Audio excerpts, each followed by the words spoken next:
quitters? If Who's you were gonna quitting, spit, dude? you shouldn't even start it. Jesus Christ. If you were gonna spit, right, Demo? I mean, it's like from the bed to the sink. It's like you might as well What are just, you What are you know. talking about? What are you talking about? From the bed to the sink. Oh, bro, if you did that, I would be so upset. Like, at least spit it back on me. You know, try and make it look Stop. sexy. Stop. No, What? that's You don't foul. like? Why are you Whoa, gonna spit that on me? you Hi, don't like your Motion. dick getting spit Hello, on? child. Motion. How you doing, buddy? Let me find out y'all on some square shit. Listen, buddy. Motion, go to bed, okay? There's gonna be some very adult conversations. No. We're done. We don't have to talk about that. We don't have to talk about how spitters are quitters, and you're gonna make it from the bed to the sink. How you guys been doing? Lovely. One day at a fucking time. Tired. One day at a time. That's the One day thing. at a time. One day at a fucking time. I had to put the merch on. My guy. This is probably my favorite shirt. One of my favorite shirts. You say that about like every shirt. Besides Because- ours. Well, because he makes such good clothes. Dude, some of them I seen, I'm like, yo, that was sick. You know what I was thinking about today? I was thinking about this on my drive home. And I was like, man, we got the podcast tonight. I'm pretty hyped for it. You know, and I was like, sponsorships. If we got a clothing line sponsorship for the podcast, would that be what is it called when you're conflict? Would that be a conflict of interest? I don't think No. so. Yeah, Absolutely man. not. Well, what we need to do is we need to get Damo some merch. Damo, I have a 4X shirt that you can have, bro. I'm It's the not. only one I have. What? I've been saving it for a lucky young lady to wear as a bedtime shirt. 4X? Why do you have a 4X? Because it was just a random one that I had. Dude, you'd put it on her, and the shirt hole would just go to the floor because it's so big. You don't like the shoulders out look? Oh, I mean, I don't know. I You don't guess. like the shoulders out look? Nah, I mean, it's alright. I don't mind. Hey, if you want to wear a 4X around me, That's crazy. Alrighty. I'm not gonna lie. I got no energy either.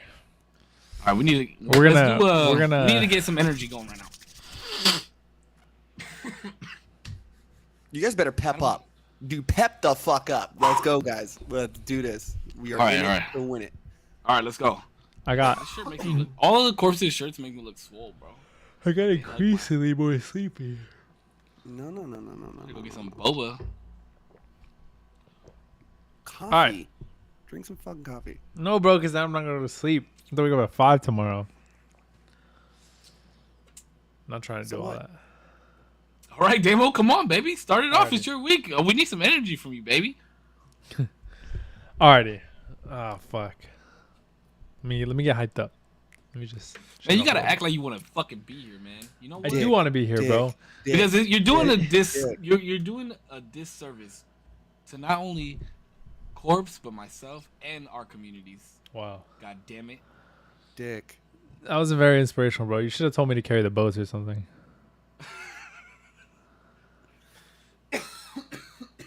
Tell me to carry the boats. Oh, Carry carry the the boat. boats, motherfucker. Damn. Okay. Fuck. When you put it that way, You that better, makes sense. hey, yo, Makes sense. take the fucking shirt off, get into No. your drawers, show us your dick, and carry the fucking boats. There you go. Wow. Somebody's got to carry the canoes, dude. Canoe. Kayaks. All right. Listen. Thank you, everybody, for being here. We're gonna end the podcast there. That's it for tonight, guys. Thank you for coming by. Appreciate it. Listen, thank you so much for being here. This is the usual Tuesdays. This is the start of it. Obviously, we got to do a little pep. Today, I don't know if you're watching it on my shit, on Save shit, or on Corpse's shit, but it is the interview of interviews, the first of maybe 3, maybe 2, maybe just 1. I don't know. But Save today, I thought It's definitely going to be 3. we've been through some conversations. We know what we think for some topics. I'm sure there's a lot of things that we haven't touched on, but I don't know either of you in depth. Really asking any sort of questions. I know, Save a little bit more because I see him a little bit more consistently, but even so, I don't think I've really asked more questions and really gotten to know either of you. So hopefully it could be a series, and I'd love to ask both of you for today, just Save, but eventually both of you some questions to get a deeper dive for today on who Save is. I like that. I'm open to it. When you told me that this morning, I did not expect that. I was like, what the fuck? And then I thought about how fucking cool would that be, right? We've been doing this podcast for fucking what, 17 weeks now? 18 This is 18, I think. It's 18. 19. 19? Oh This shit. is 19. I had mistitled this thing. Shit. No, but we've been doing this for 19 weeks, right? And people listen to us. People tune in. People either come in for a couple minutes or they stay for the whole length of the podcast, which is cool. But Damo's right. Like, nobody really knows who the fuck we are and in depth. And who better to ask each other questions than us? And when he said, like, oh, yeah, tonight's just going to be, it's going to be you. And he was like, I already talked to Putch about it. And I was like, what? This motherfucker went behind my back? What's up, guys? What's up? But, What's up, Stalin? What's up, Motion? Thank you so much for being here. And I do think that this should be a series, and I think the next 3 episodes should be us interviewing each other and really really digging down, not only for us to get to know each other a little bit more, but for people watching to get to know a little bit more and understanding more where we come from in these topics. Because a lot of the times it is just like some satire, and we do fuck around a lot. But, you know, people can tell when we're really passionate in what we're talking about and when we, like, how we bounce off of each other well. So people will be able to see how we're different, but also the same in a lot of lights, which is super dope to me. Kind of crazy. Hopefully we can make Save cry. You know, 2 out of the 3 people here have cried. Good luck. Eventually. Nah, I don't. Good luck, brother. That's never a goal of mine. I don't want to make you cry. For good or for Such bad, a you know? Bullshit fucking liar, you know. I don't. Bro, the day really that you get me to cry, bro, you're gonna fucking text Putch and be like, "We got that motherfucker." I'm gonna text him mid podcast, be like, "What a bitch!" Just kidding. Oh my god. But this is honestly the first time I've ever been like interviewed, so I'm No, a surely, little nervous. surely Corpse has interviewed you. You Not guys had a really, not really interview though, because that's the thing that's why I liked being on the smoking section so often, is because with Corpse it's like he's like, oh yeah, tell the people about yourself, blah blah blah, and I'm just like blah blah blah blah blah blah blah, the normal shit, and then we just talk. You know what I mean? Kind of like how we do here, where sometimes we have a topic, but we get off topic and then we start splurging out other shit. Typically, like I think maybe the first time that Corpse and I ever did a smoking section together, he was like, "Yeah, this is kind of what I want to talk about," and that was before we even like streamed via PC. That was on an Instagram Live, and it was about mental health and the importance of understanding mental health and where mental health is, where it was going. And I think this was like back in 2018 or 2019. Like it was a long fucking time ago. 2020-ish. Because that's when that was before smoking section actually started, and that was when I was doing Friday's Food for Thoughts. Yes, that's what it was. Friday Food for Thoughts. So there was really no structure in the way that we did anything. It was just kind of like, this is the topic at hand, but like let's just cover the basis of everything that topic has to deal with. So yeah, I've never been actually sat down and asked questions by somebody that wasn't a woman. What the fuck? Did you Like just on a assume date? my gender? Wow. True. I mean, I've seen your dick before. Wow. You really think that matters? It doesn't. Just because he has a dick? Hey, you know, I'm just saying. Hey, It's you're right. what's You're right. inside. You're right. Wow. You're right. You're right. That's you're crazy. Right, you're right. You're right. You're right. Apologize to her.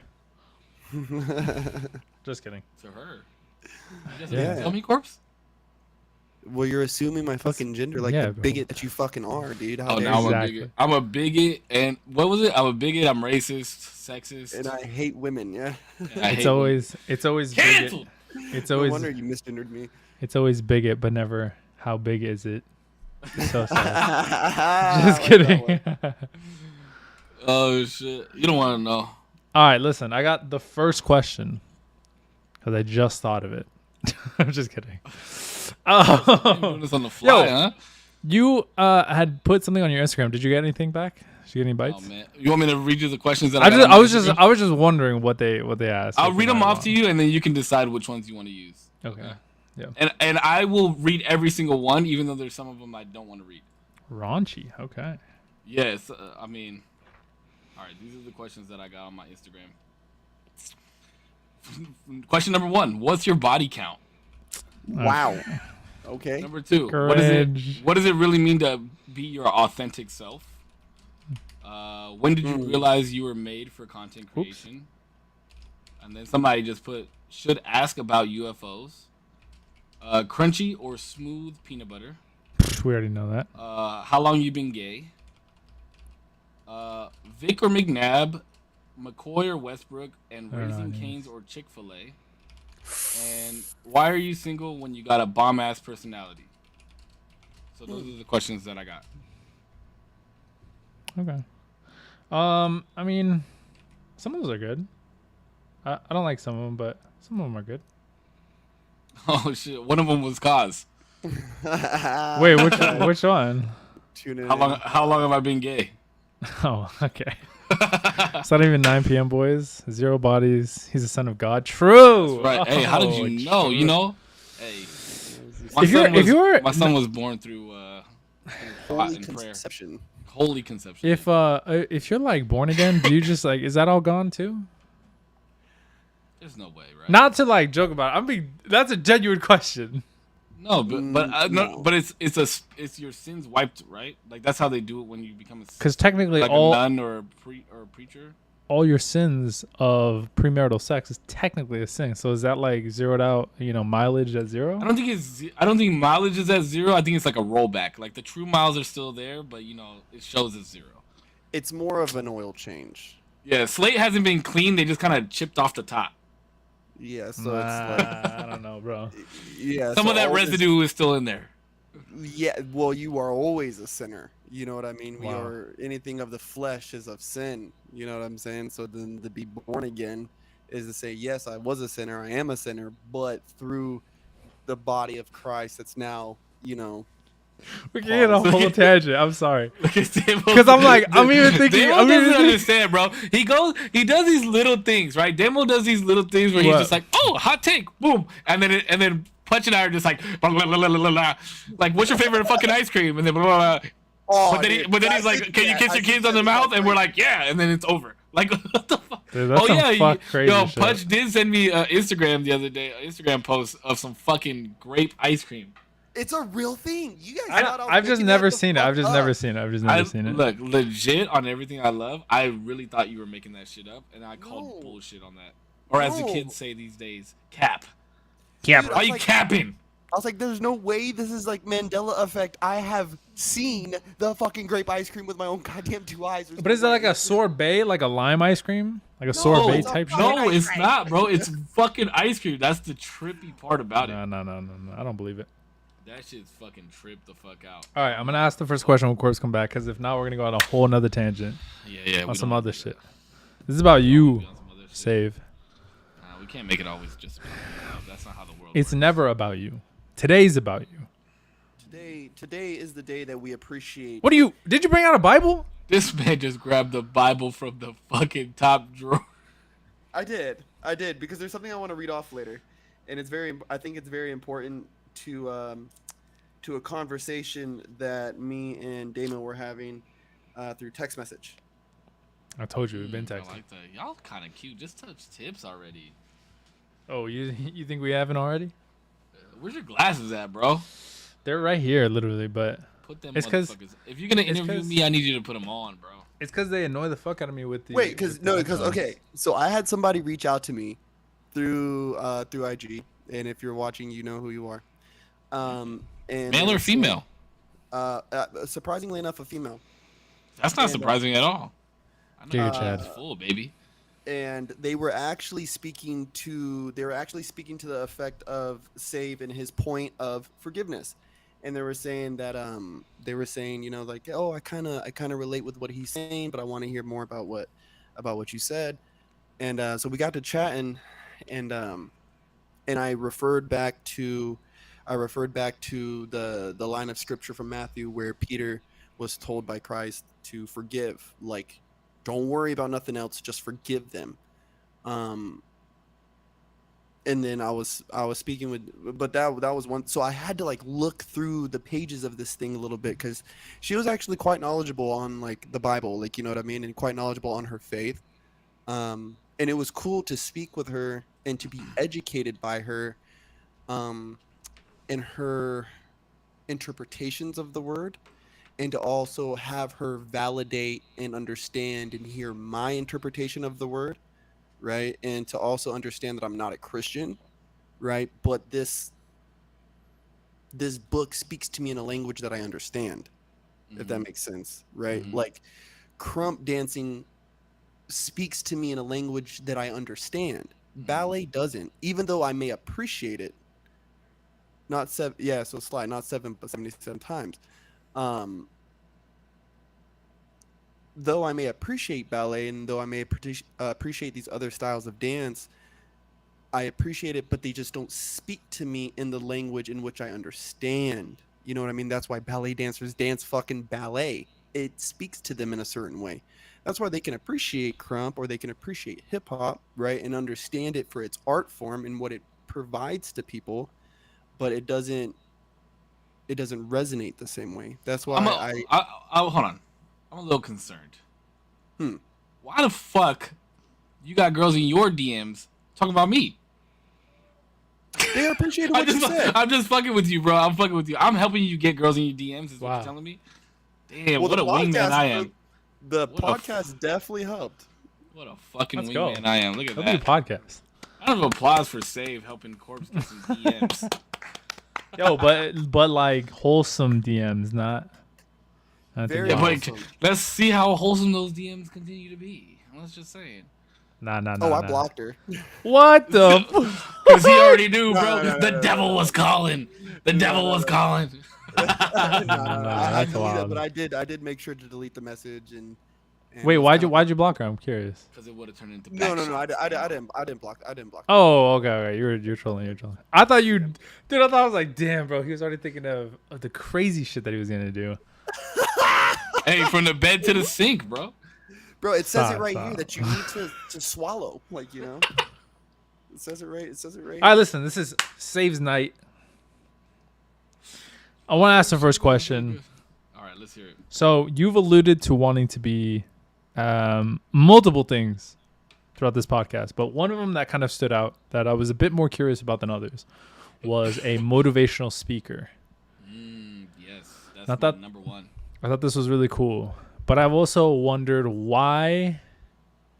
I guess at what point did you kind of want that, and like why did that draw you in that profession? That's a good. That's a good question. I've never been asked that. Okay, so when I'll give you a little backstory on how I decided that I wanted to get to this position. So I've always had my father in my life, right? My dad has always been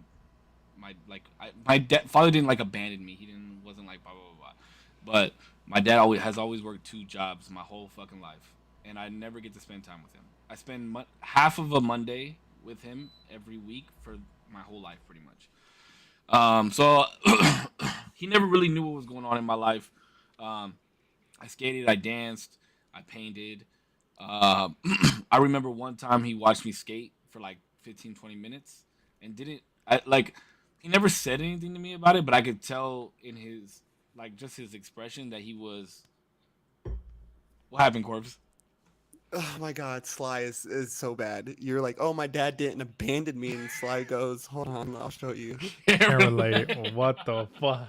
Oh my God, dude. Oh shit, that's fucking funny. But I could just tell in his expression that he appreciated what I did. He didn't appreciate my tattoos. He didn't appreciate the graffiti. He didn't understand it.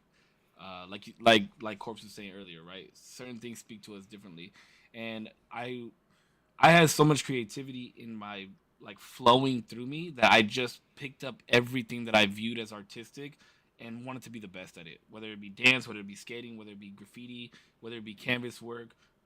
We even would rap and shit. Dumb, dumb kids on the corner rapping. But I always wanted to be artistic, and I did really horribly in high school, really horribly. And then I wound up getting expelled from my high school, and I had to go to a secondary school where I was stuck in 3 classrooms, and we would rotate classrooms. We would get drug checked every morning, every afternoon after lunch. It was just the people that I was around. I didn't want to be surrounded by those people. And there was, one teacher in particular that was just like that. He would take us out on walks. He would take us out on a walk for 45 minutes, and I got to chatting with him. And you know, he just basically was telling us this. You're not a bad kid. You just made bad decisions, type of deal. So when I was allowed to go back to my high school for my second semester of my senior year, but I knew I wasn't going to graduate because I tried to make up enough credits when I was in secondary school, and I was doing packet after packet after packet after packet to try to make up my credits. And I knew I wasn't going to graduate. And I sat and spoke with my dance teacher, and she said, "How does it make you feel that you're going to sit on the stands?" Or she asked me, "Are you going to sit on the stands and watch everybody graduate?" And I said, "Yes, because those are my friends, and it's not their fault that I didn't graduate." And I sat there, and I looked like a completely different person when I went back to that high school. I wasn't wearing baggy clothes anymore. I just had a different outlook on life and an outlook on how I wanted to do things. And it was from that moment right there that when I watched my friends walk across that stage, I said, I never want anybody to feel this way over dumb decisions that they made. Schoolwork should always be a priority, and you can still do the things that you want to do. I had some of my skater buddies graduate. I had some of my graffiti friends graduate. I had all my dance friends graduate, and I just thought to myself, how can I make a difference? And I was like, well, I've lived this, so now I just, it started with me speaking to my brother and his friends. Y'all got to do the right thing. Y'all got to do this. Keep your fucking heads up. Don't get involved with gangs and shit like that, because we were into all that mess, and that's when I really progressed and started doing it. And then I would watch motivational speakers, and I would feel so strongly about some of the shit that they were saying. But the difference was these were $1 million men, $1 million women that have accomplished all these great things. And I had it in the back of my mind, like, I've never accomplished anything in my life, so I can't pursue this fully. Where now I'll be 32 this year. I don't think it matters if I've accomplished anything. I've accomplished 32 years of life. You know what I mean? So I feel like now I can be a motivational speaker. And that's honestly why I picked up streaming, was because this was a platform where we could talk about shit like we talk about, or I could be playing video games, speaking facts, spitting knowledge, or showing people how much fun we can have while we're playing video games, but still create friendships and show people the love that I give to everybody. So, I mean, there's just a lot. But that moment, watching my friends walk and graduate and get their diplomas, was the moment that I knew that I wanted to make some type of difference in somebody's life. Mm. That was pretty good. Good answer. Thanks. Good answer. Good answer. I didn't rehearse. I mean, Putch, you got something to roll off of that? If not, So would you say that sometimes as you're speaking, or when you find yourselves in these moments where you're, because I've been on your streams and I've listened as you speak with people, and even as like your sign off, right? Stay happy, stay healthy, keep smiling. Do you find yourself speaking to your younger self as much as you are speaking to these other people? Oh, absolutely, man. Like, I think that the reason that I talk the way that I talk now is because had I known this when I was younger, it would have made so much the difference. And I feel like there's I don't know everybody that watches me. I don't know everybody that follows me. I mean, there's a couple people here that, that constantly chat and constantly talk, or even message me that I talk to on the side. But I always think of it like I have such a wide range of viewership, right? From people older than me to people younger than me. And you never know who has to hear it, or at what point in their life they need to hear it in order to make a shift, a positive shift. Or who's having a shitty ass day and they're just like, oh, hey, Save reminded me that he loves me and that I should always be happy and keep smiling. Because through all the bullshit, man, like those are the things that I've always remained true to at the end of the day. Those three things. Are these some of the things that you wish you would have heard from your dad? From my dad? Mm-hmm. Oh, absolutely, man. I mean, for the longest time, I always longed for my dad to tell me that he was proud of me, but I never really accomplished the types of things that he would be proud of me for. You know what I mean? But like when my first commissioned graffiti art that I ever did, he doesn't even know it exists. He doesn't even know that I went and did that. You know what I mean? He didn't know. I mean, my dad came to hip hop internet. He came to one of my hip hop international performances, but I don't even think he knew that I danced until like my senior year in high school. My dad, he came to like one luncheon because it was on a Monday, and I think that's when he realized that I danced. And he came to one hip hop international performance. I competed in hip hop international for 3 years. He watched me skate one time out of like 10 years that I skated. So yeah, I mean, I heard him say that he was proud of me as I got older, for like being a father now. So sometime within the last 5 years, but I've never heard him say that he's proud of me for doing the things, like accomplishing the things that I've accomplished or doing the things that I've done. Like my dad didn't know how much money I was making. You know what I mean? He doesn't. But that's just not our dynamic. You know what I mean? And it will never be. And I'm okay with that. Like I'm at peace with that. Mm. But Mm. as long as as long as my father knows that I'm handling business and being a father, because that's what I'm here to do now, right? That's all I care about with our dynamic. Though you may be at peace with it, do you think you've found it inside yourself to forgive him for it?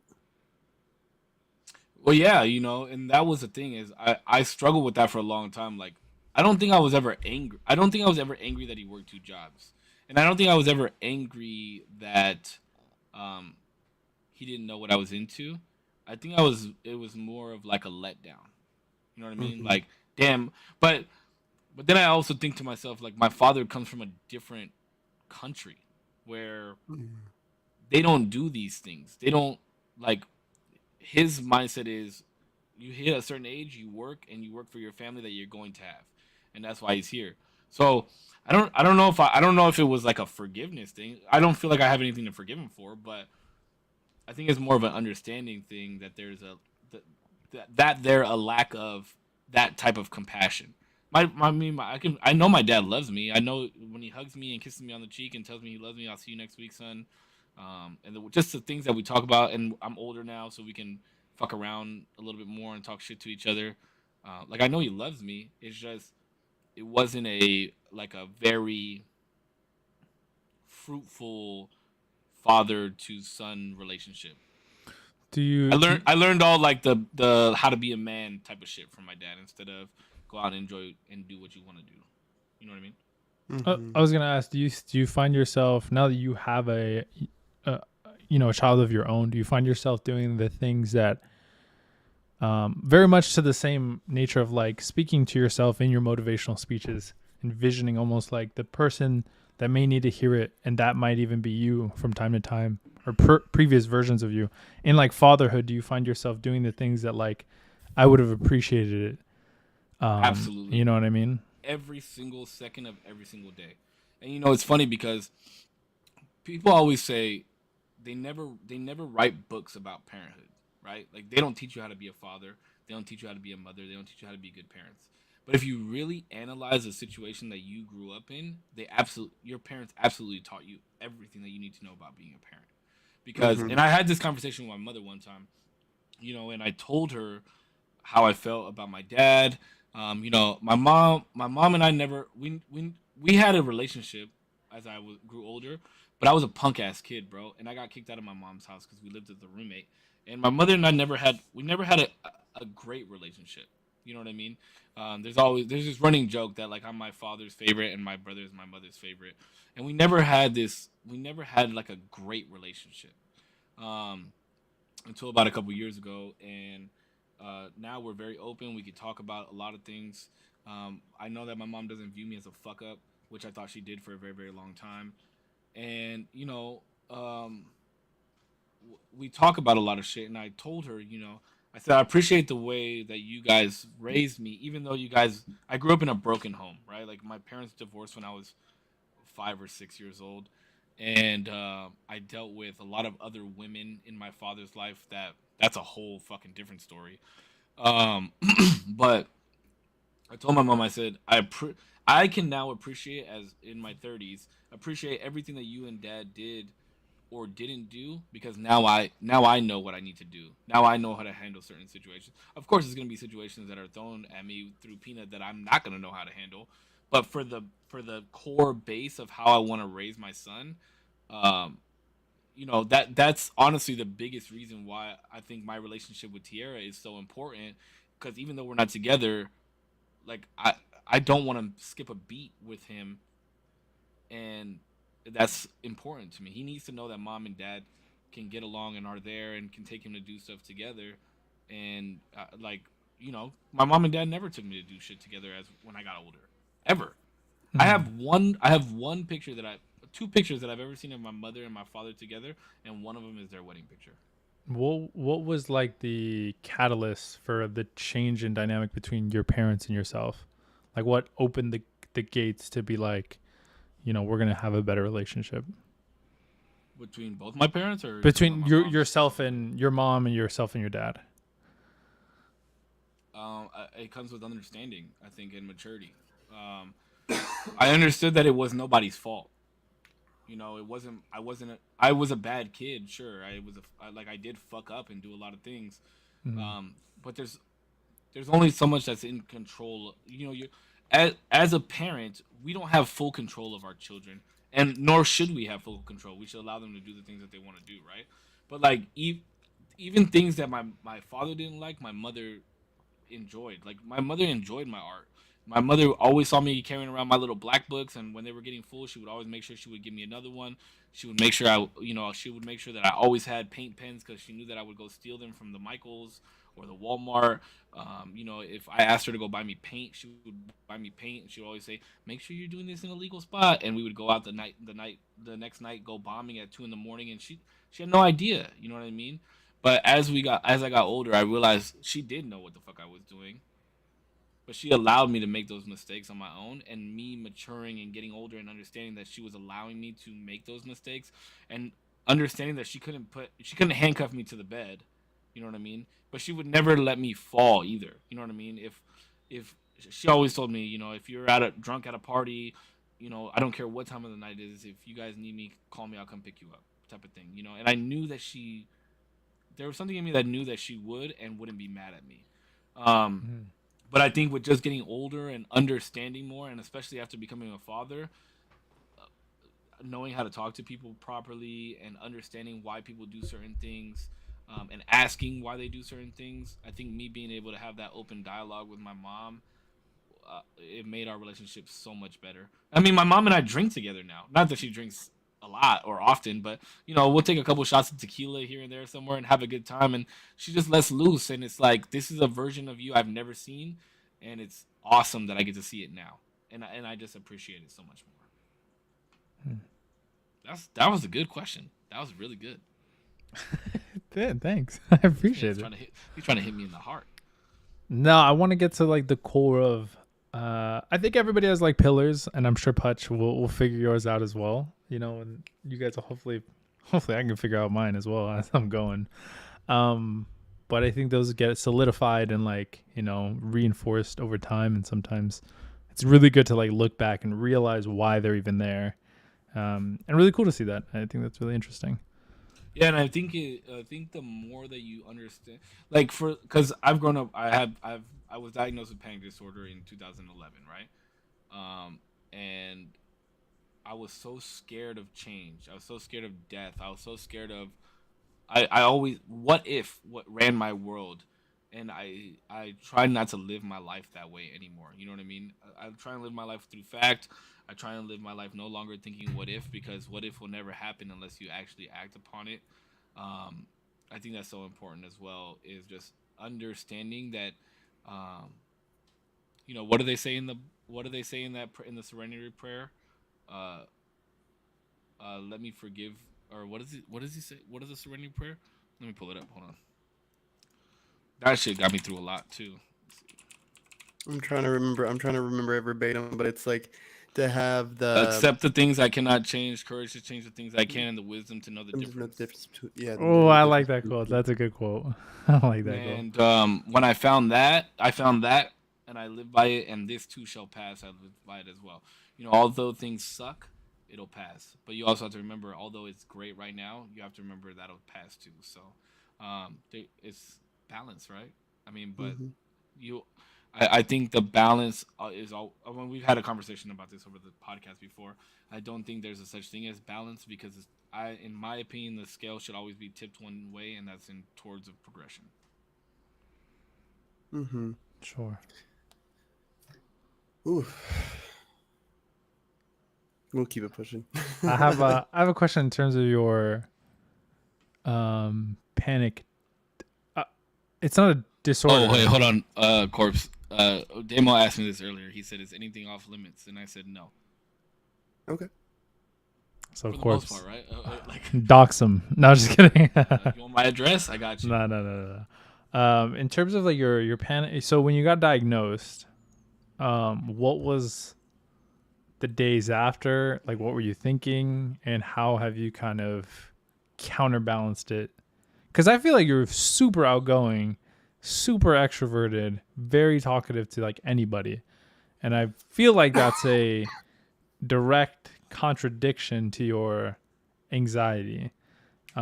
And I could imagine that that's because you want it to be like not define you, but like be able to take Well, that's control of it. no, But I no. don't know. That's actually an interesting point. So, the concept of anxiety is such a funny thing to me, and how people explain it. Whereas, my anxiety doesn't come from people. I have no anxiety towards people. I have no Mm, anxiety when people, even sitting down and having this conversation right now, no anxiety. I have no, you don't cause me anxiety. People don't cause me anxiety. mm, It's, for me, what it is it's the way my body is. So I have a heart condition called mitral valve prolapse. And what that means is, so you have two valves that go through your heart like this, right? One of my valves in my heart is extended. So what happens is, sometimes, like, too much blood will pump through, or not enough blood will pump through. But both of those things causes my heart to flutter and pump harder at some point. So what that does is it triggers, a palpitation in my heart, and my brain will immediately start telling me that I'm going to have a heart attack. And Jesus. that's when my anxiety kicks in, because Yeah. then I can't stop it at that point. I think I'm going to have a heart attack, and that's when I start freaking the fuck out. But on top of that, I also do get like bursts bursts of panics where I feel like something bad is gonna happen to me, whether it be me passing out, or I'll have like super intrusive thoughts, where I'll be like, "What if I just jumped out of this car right now?" And I can't stop my brain from thinking those things, and my effort in trying to stop my brain from thinking those things creates like this combat in my brain, and it causes me to have a panic attack. Um, so I don't have it doesn't give me anxiety, to talk to people, or to be around people, or to go do certain things. Sure, maybe I'll get nervous, but I'm not gonna be like, oh fuck. And there's no such thing as an anxiety attack. So for whoever's watching this, if you ever say you have an anxiety attack, it doesn't exist. An anxiety attack is quote unquote a panic attack. You can ask any psychologist in the world; they'll tell you anxiety attack does not exist. Um, but yeah, I mean that's how that works. But I mean, I'll tell you about my first panic attack, and it was crazy, bro. Because I was a dishwasher at a restaurant, and my brother worked as a busser there. And I remember I was like putting the dishes in the rack and going all fast and listening to my music, and then like everything just felt like not real, and like my vision got cloudy, and it felt like, I felt disoriented, like I didn't know where the fuck I was for a second. And I remember my brother was a busboy, so he was like carrying this thing of dishes to the back where I was at, and I grabbed it and I was like, yo, like come here real fast. And he was like, yo, what's wrong? And I was like, I'm fucking freaking the fuck out. And I told him to slap me, and he like did like a little bitch slap, and I was like, no, bro, slap me hard. And he slapped me, and it didn't do anything. So I walked outside, and then I just remember I fucking bolted, bro. I started fucking running down the street as fast as I fucking could, because and then um, I learned later on that that's your body fight or flight, right? So I decided to flee at that moment. And then my heart started fucking up, and I started getting all these like I started feeling that very like more frequent. So my girlfriend at the time, she was like, "You need to go to the doctor." So I went to the doctor. They hooked me up with the EKG, and I did all these tests, and they found out that I have mitral valve prolapse. And then I asked to go to therapy, and when I went to therapy, that's where I was diagnosed with panic disorder. But I didn't handle it in the best way. I did a lot of drinking. I did a lot of prescription pills. Um, like I handled it the wrong way. But it's hard. It's extremely hard because when you find something that takes your anxiety away, or or something that makes you feel normal, like you want to continue to do that. You know what I mean? And Mm-hmm. drinking, like now I can drink socially, right? I can have two tall cans and chill and go to bed. But it would be like even within the last couple of years, it had been to where I'll drink a bottle one night and then I'll wake up with a hangover, which will cause me to have anxiety, which will make me feel like I'm gonna have panics all day. So I just decided to keep drinking. And then that was like an ongoing fucking cycle. And granted, I was the person who's talking to you today. I still had these same mindsets, but that was the monster that I was dealing with, was my anxiety and my panic attacks. And I, I refuse, and I was like refusing to go back to prescription drugs because I know that I'll abuse it. So I figured with drinking, if I drink a bottle a day, to me or to anybody that knew me and how much I drank, like that was appropriate. And a bottle a day wasn't too bad for me. But the more that I kept thinking about it, I was like, fuck, man, like you're literally drinking a whole fucking 750 milliliter of Hennessy a day, and then maybe drinking more on top of that, depending on how early in the day you finish that. So, it kind of just took me a while, and then I was sober for a long time, and yeah, it's just hard, bro. It's hard when your brain does certain things and you want your brain to stop doing those things, and there's no fix to it. Like there is no cure to panic attacks. There's no cure to it. You cannot Yeah. fix it Yeah. besides unless you take medication every single day. And You know even what I mean? then, I mean, I think there's something to be said about like prescription, but also like being able to do it yourself. I mean, but that takes a lot more deliberate and a lot more like experimenting to figure out what kind of works for you. So I think But that's then that's the fair. thing, right? Like you take too much, you get high, you like it, and then you want to keep being high. You know what I mean? Shit, I remember when I was like, when I would get high off Adderall the fucking time and hitting up fucking Corpse, and I'd be like, "Yo, you got the hookup on Adderall?" And he'd be like, "Nah, but I had got the homie that has like modafinil or some shit." I'll never forget this. And I pulled up. He gave me the pills. I fucking took them. I drove for like 25 minutes, and I had to pull over and throw up because that shit fucked me up. I was like all fucked up. I felt Yeah, bad. I was like, oh no, I killed him. What the fuck? Corpse, Oh my god. you got anything you've been silent for a minute? I don't want to exclude you or anything. I feel like No, you've been no, no, talking no. too You're much. as much. Oh yeah, because this is not about you. Save, okay? No, I Shut the know, but I fuck just up. don't like making it about me, bro. No, this is No, 100% about you. it's and sometimes it is best to just sit back and listen for me, right? And some of these stories I have heard from Cisco before, and I want to make sure I say that name too, and not Save, but Cisco. I've heard this from him, and to sit down with him and have gone through some of these stories because it's like during the Fridays Food for Thoughts, I was going through it. I was fucking going through it, and I was calling this guy on a regular basis, and was like, "Yo, dude, like I am fucking wigging out," and he would like really. So I guess I say all that to say this is that where he's coming from is a very genuine spot, right? Because these are stories I've heard from him, and he's helped me walk, you know, not only through it, but walk away from the edge because I was about to launch myself off of a couple different bridges at times.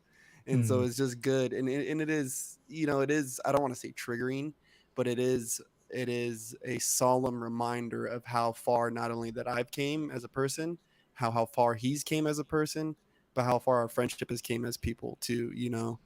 But one thing I do want to ask though is like if you could put your finger on it, like what was like the worst one?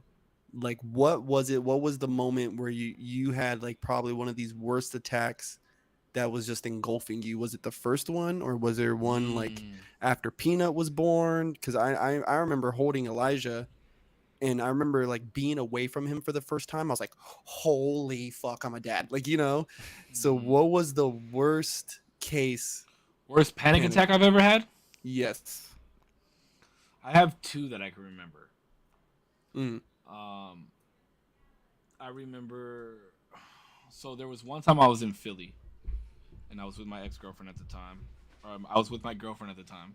Um, and I had been drinking the night before. Right, we're in Philly. We're out there for a game. We got the tailgate early the next morning. It's fucking freezing cold, right? Um, and I don't think at this point she had ever seen me go through a panic attack. I don't think so. Like, not a serious one, right? Because there's been times, even when I've been on stream, where I'm like, oh, "Give me a second, guys. Like, I'm about to have a panic attack," and I'll like walk out of the camera for 5 or 10 minutes and collect myself. Um, and like through the years of having so many panic attacks, there's so many like grounding techniques that I can do.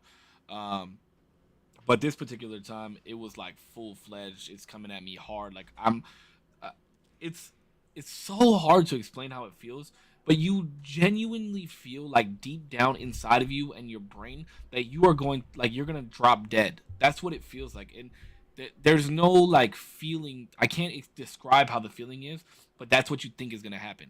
So you try and it's like a moment of trying to do everything that you fucking can in that exact moment to not either knock yourself out of it or convince yourself you're not gonna die or something, but your body just goes into this full fledged panic and you don't know what to do.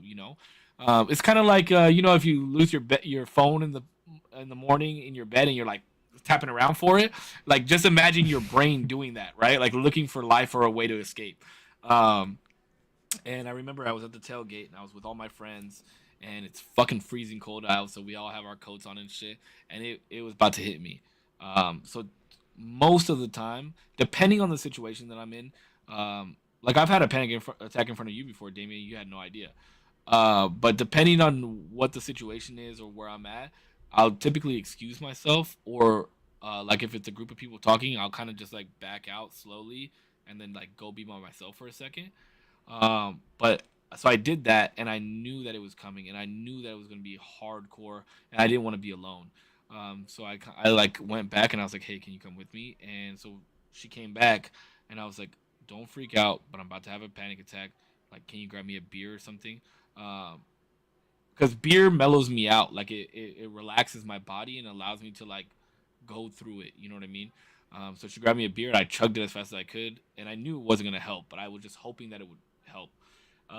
And I started. So then I was like, "Hey, I'm about to freak out. Just don't tell me to calm. I hate when people tell me to calm down or just breathe or it's gonna be okay. Like Sure. I just need you near me to make sure nothing happens to me, or that if I do fucking die, like you can fucking call somebody over here." So I was like, "Don't freak out. I'm about to have a panic attack. I'm probably gonna fucking wig out here. Just don't say anything to me and just be next to me."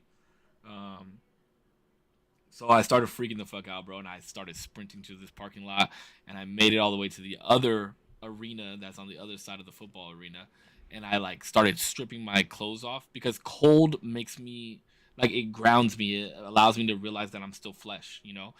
So I started Mm. stripping off all my jackets, my jersey, my sweatshirt, and I had my body like on the sidewalk, bro. Nasty ass sidewalk where people are probably pissing and shit. And then finally, I was like, the thing is, after I have a big panic attack like that, I am fucking drained. Like the energy is sucked out of my body, and I need to like go to sleep or relax or something. So I was like, hey, can we go back to the fucking Airbnb? And then I went back and I slept, and then I went to the game. That was one. The other one was when I lived in the house. It was, I want to say, like 2 or 3 in the morning, and I was laying down in bed and I was watching TV. I was just listening to the TV, and then I felt like something bad was about to happen. And so I got up, and then I was like, okay, chill, chill, relax. So I started breathing, and it just hit me. So I ran to the fucking bathroom and turned the cold shower on and with all my with my clothes on and shit. Got in there and it didn't fucking work. It didn't shock me out of it. I was still freaking out. So I literally ran outside, left my dogs. I didn't even lock my dogs up, and I started running to the hospital, bro, at 2, 3 in the morning. And I started running. I was running down the street in my sweatpants, no shoes on, soaked from head to toe, running down the street of El Cajon to try and make it to the hospital. And then I finally realized, like, oh fuck, like I'm running to the hospital. Started freaking out, ran back to my house, and then when I got back to my house, I realized that my car had ice on the top of it. So I laid on the top of my fucking car, and then I thought to myself, wow, if somebody comes out here, like they're gonna see this fucking half naked guy laying on the top of an icy, like what the fuck is going on? But yeah, like little ones, like ones that make me fucking just start running and freaking the fuck out. Those are the two worst ones I've ever had. When you get into that like zone though, is it very much like, oh shoot, yo, podcast? Is that us? No, hold on. What was that? His Pornhub fucking turned on. Dude, in the imagine. background. Dude, imagine. We No, just you're saw... my stepbrother. You can't do this. I'm stuck in the dryer, step bro. What the fuck? Don't tell Cisco. anybody. Yo, what was that? Why did it just pop on like that? Wait, what the fuck happened? I lost the sound. I can't hear you guys. What Can't hear the you fuck? guys. Dang.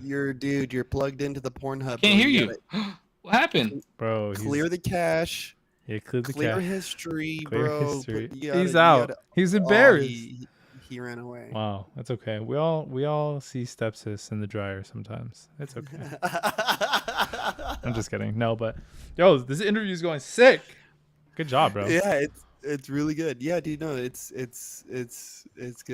It's good. And it's good to hear him speak on it because it's very I can't even think of the word. Hold on, here he is. Sexy bastard. Oh, I couldn't hear you guys. You anymore. are blown shit. the fuck out. What the fuck happened? Jesus Christ. You are bright. Wow. I don't know. Hold on, I gotta pee. I'll be right back. I gotta pee. Oh my fucking god. No, but it's really good. It's really good. Yeah, hearing him speak on this is really cool.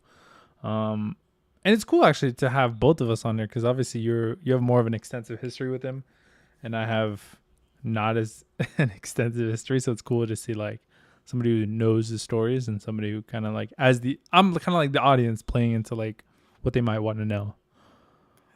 Funny enough, I was having a panic attack over the weekend. Mhm. And I was like in the middle of this fucking mall in San Angelo, Texas, USA. And I'm like, I am freaking the fuck out. I was like, oh my God. Like pacing around in a JC Penney's. I was like, oh my God, I'm about to pass out. I was like, dude, I literally felt like I was about to just just fall fucking clean over. And I reached out. I was like, who do I fucking talk to about this? Cisco. Let me hit him up. I was like, oh my God. I was like, Cisco, I'm freaking the fuck out, dude. And like, I just like, as the words were coming out, Cisco's like, dude, you're good. Like, I was like, all right, okay, I'm fine. Like, okay. But when he's like, yeah, like it wears you out. It was fucking like, that's relatable as fuck. Cause I went back to the hotel and just napped all day. Like I barely left that fucking bed. Facts or not, Cisco, I hit you up this weekend cause I was fucking tripping out. Wait, what'd you say? My headset cut out. No, I was telling Damon as you were gone, I was like, yeah, as a matter of fact, I was having a fucking panic attack over the weekend, freaking out. And I was like, I didn't know who else to hit up but fucking Cisco. Like, Cisco would know what to say. And you were just like, dude, you're good. I was like, okay. Like, yes, okay, I'm fine. Like, I'm fine. Facts or not, I hit you up over the weekend. When you guys both feel this level of like anxiety and like this level of like panic attack, what is the... Because I know you can't really describe what it feels like. Hold on, time out. Can you say that one more time? I don't know what the fuck is going on with my shit, but my fucking headset keeps going out. When we feel this level of anxiety, what'd you say? I apologize. It's okay. When you feel this level of anxiety, when you're going to these panic attacks, obviously it seems like all forms of rational thoughts like zero. Some would even say 0%, but that's besides the point. Thank you. I'm so sorry. That was so dumb. But But like, what's the it? It's so weird to think that like there's moments or even lapses of time where you can know everything that's happening and but somehow also not be in the driver's seat. What is that like? Because it's like fucking you be running somewhere like you were saying and not know why or it's where or like terrifying, totally bro. yeah. It's terrifying, and that's why I want to get into psychology. That's why I want to get my degree in psychology so bad, right?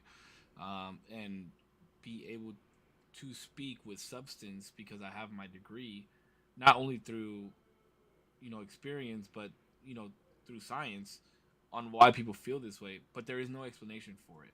There's no explanation on why it happens. It's just a bad mixture of chemicals that happen in your brain that cause this. That's why it doesn't go away. There's no cure for it. Could eventually go away, right? There's a large percentage of people that experience a panic attack in their life, but there's a very small percentage of people that have panic disorder, Mm. um, because it's the chemical makeup of the brain, right?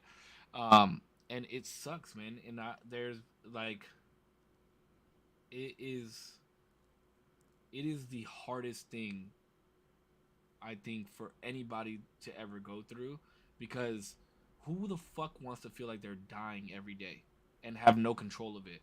And like Mm. you said, I, and that's the thing. That's the thing that trips me the fuck out, right? Is because the side effects of panic disorder or the side effects of a panic attack mimic and replicate those of a heart attack. So and they're like exactly the same, bro. Numbness in your left arm, your heart beating, hard to breathe. Um, so it's like I always thought to myself, well, what the fuck if I really am having a heart attack and I'm sitting here telling myself that it's just a panic attack, and I just fucking fall over and die. You know what I mean? Like, but then I think to myself, well, at least you were prepared, or at least when you die and it hits you, like you're not like you're just gonna die. Like you've been through this before, you know what the symptoms are.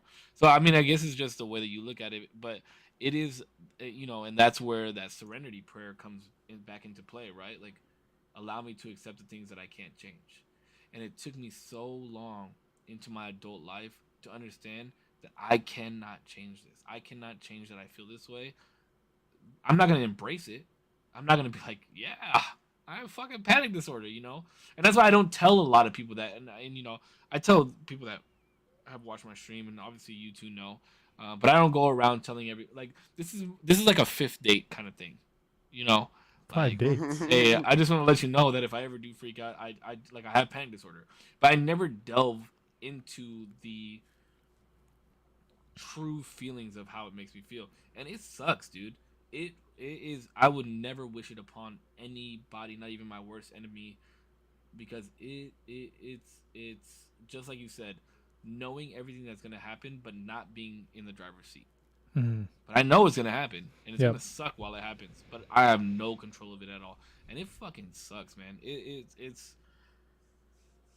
like I've said this constantly with how it makes me feel. And this is like I don't want to get fucking canceled for this shit, and I hope I don't. But it's honest to God, with how it makes me feel. Like if I didn't have Peanut, I'd probably be gone. Like that's how bad it makes me feel, and that's how sucky it is. Why would And you think that would get you canceled, brother? well, because I don't want somebody to be like, "Oh, he's suicidal." Like I'm not suicidal. I have plenty of reasons to live.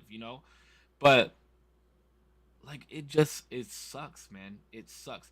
And a lot of the times, well, I try and look at it in a positive light, right? Because there's a lot of times I lay in my bed at night, and we always, oh, why me? Why do I have to live like this? Like I'm past that. I'm past the why me shit. But Corpse and I had a conversation one time on why we believe the saddest and most depressed people are the most artistic ones. Robin Williams killed himself. Kurt Cobain, like these people that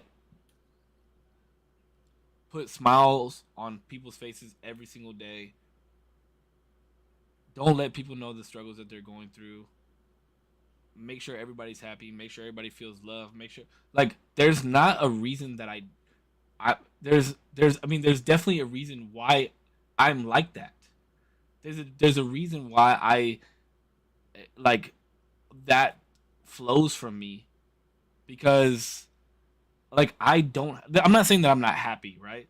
It's just I know that if I'm going through this, there's people that don't want to talk about going through this, and they need to see people like me and feel people like me, because they're Mm, too scared to say that this is going on in their body, or going on in their head, or how they feel certain ways. So I'm like, that's why I'm like this, is because if I don't do it, somebody else might not do this, and I need people to know, like, yo, I feel like this too, and we're good. Like, we're good.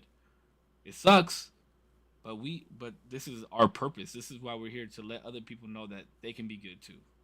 You know what I mean? do Like, you I've always feel been a jokester. I've always been the fun guy to be around and happy, and let's do this, let's go do that, energetic, But like sometimes it does get draining, bro. It's hard. It's hard, and it's not like an act that I'm putting on, because I genuinely feel this way. But it's hard to think like why. It's hard not to think why me. You know what I Mm-hmm. mean? But mm, I also think it's me, and that's why I'm like this. That's why I was. It's like the balance, right? Like, you gotta go through this darkness, but you're giving other people light, and that's the part that sucks. It's like, I gotta go through the darkness for other people to go through the light. You know what I mean? Mm-hmm. mm. Do you think? Oh, sorry. Go ahead, Butch. No, go ahead, go ahead, go ahead. Um, you've spoken earlier about wanting to get a degree in psychology. Um, I think sometimes we search for. Oof. I had the way to formulate this question. Sometimes we get stabbed, right, throughout life. I I know think exactly where you're going with this. I think sometimes you want to be able to take the knife that you've been stabbed with and utilize it yourself. Um, is learning psychology, putting a name to the things that you feel, do you think that gives you some sort of control amongst Yes, your, panics? What do you think? absolutely. What do you think that'll alleviate, It if won't any? alleviate anything. It won't alleviate anything. What it'll Mm. do is allow me to have the power to teach other people. Mm, Mm, okay, okay. It's no longer at this point in my life. It's no longer about me, bro. Like, Mm-hmm. it's not that I don't give a fuck about myself, but it's no longer about me. I am on a mission to allow everybody to feel, not allow, to help everybody feel happy, to help feel everybody feel loved, to help get everybody to the step that they need to get to. I've reached where I want to get to for the time being. I have a beautiful son. He is absolute perfection, and that's my route where I'm going with him. But what makes me happy is knowing that I have some type of um, foot in the ground when it comes to helping other people, and I want to put the other foot in the ground right next to it. You know what I mean? Like, that's how I feel I'm gonna progress. Mm. For me, there's a fork in the road, and both of them are towards progression. One is in fatherhood, and one is in life. do you think having the ability to name those demons will help you solidify your purpose? Because I feel like when you speak of, shining this light, that it's a part of your purpose here. Like you say, like, oh, like this is who I am and this is what I do. Do you think that being able to name these demons that you have in you, that it helps you refine your purpose here on earth? It's funny that you asked me that, because I touched on it a little bit earlier, where I said I had a huge fear in dying, and that I wouldn't serve my purpose if I died. And I Mm-hmm. used to fucking fascinate, like, it used to fascinate me, and I used to just sit there in awe, thinking about who would attend my funeral, what would they say, how would people feel, would they cry, would they laugh, would they tell jokes, would my boys like pull up after to my gravestone, or like take my ashes with them and fucking put me down and sit in a circle with a fucking case of beer like we always do, like, would they do that shit? And it's like, I don't I have to be okay with not knowing that shit. You know what I mean? Like, we have to be okay with not knowing what the fuck is gonna happen. You know, and it's funny, right? I had this conversation, and you know what? I'm gonna speak about it, right? The girl from New York.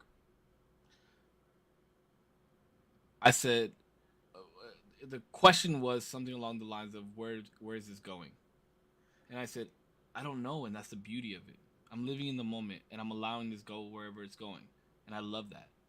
And the response was, I don't know where it's going, and that's what scares me the most, and I can't do that. Mm. Mm. So it's interesting to see the different types of people, right? Like I understand that in this life, I don't know what the fuck is gonna happen.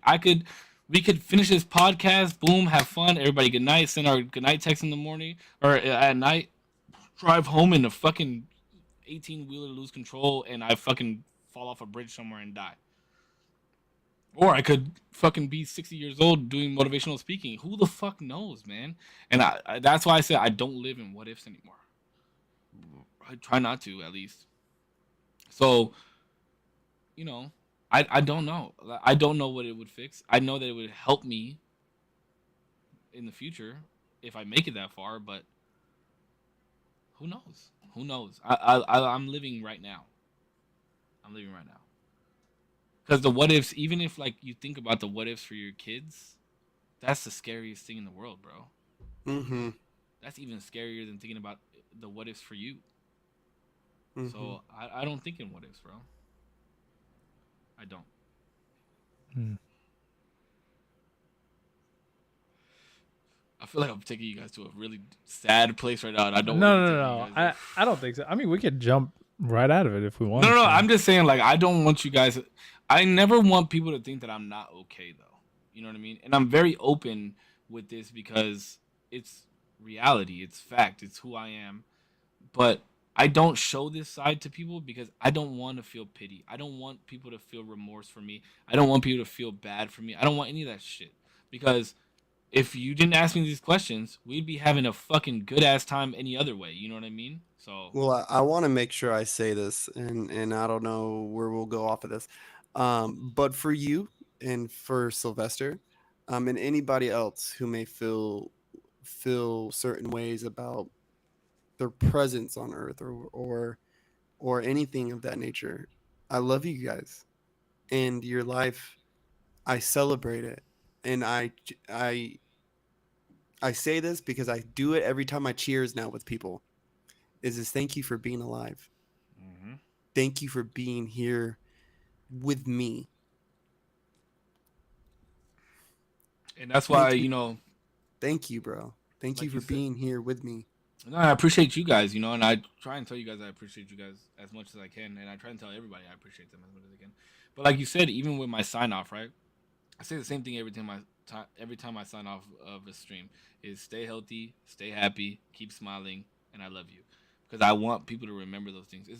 And I know I have a clip somewhere that I posted about it, but it is very important. We gotta stay healthy not only of our bodies but our minds, right? We gotta stay Mm-hmm. hydrated, keep ourselves going, read, learn, continue to do these things, and stay healthy. We gotta stay happy, man. No matter what, like you got to do the things that make you happy. And I learned that at a young age too, right? Like I try to hide some of the things that made me happy because I didn't want to look a certain fucking way. But I don't give a fuck now. You know what I mean? If I'm fucking shaking my ass with Peanut at SeaWorld because that shit makes him happy, it makes me fucking happy too. And we got to Mm-hmm. keep smiling because it takes more energy to frown than it does to smile. And Absolutely. and More muscles smiles in your face. and smiles scientifically make you feel better. Like if you smile, it makes you feel better. And always remember, like you Even said, if bro, it's fake. I love you. Like I love every single person, and that's my downfall too. And I've noticed that is that I try and find the good so much in people, always.